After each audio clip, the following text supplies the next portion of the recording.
আমি জেরুজালেমের কথা ভাবছি, সাথে অন্যান্য দেশের কথাও ভাবছি। পবিত্র এই জায়গার অধিকার সবাই চাচ্ছে। এরা জেরুজালেম ছিনিয়ে নেওয়ার জন্য লড়ছে, আবার অন্যরাও বলছে এটা আমাদের। সবাই এটাকে দাবি করছে, সবাই বলছে এটা তাদের। সত্যিই তাই। মানুষের চাওয়ার কোনো শেষ নেই, কিন্তু আল্লাহ শুধু তার বিশ্বস্ত বান্দাদেরই এই জায়গা দেবেন। এটা আল্লাহরই অঙ্গীকার। দুঃখ পেও না, শুধু ঈমান ধরে রেখো।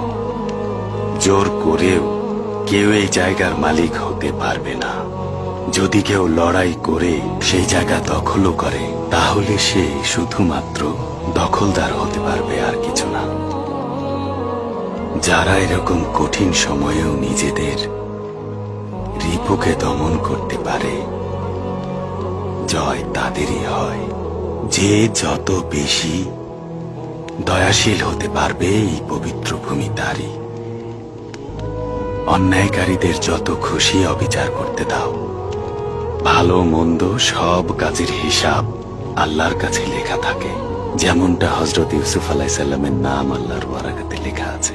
আমরা তাদেরই অনুসারী। ইনশাল্লাহ এফেন্দি, ইনশাল্লাহ।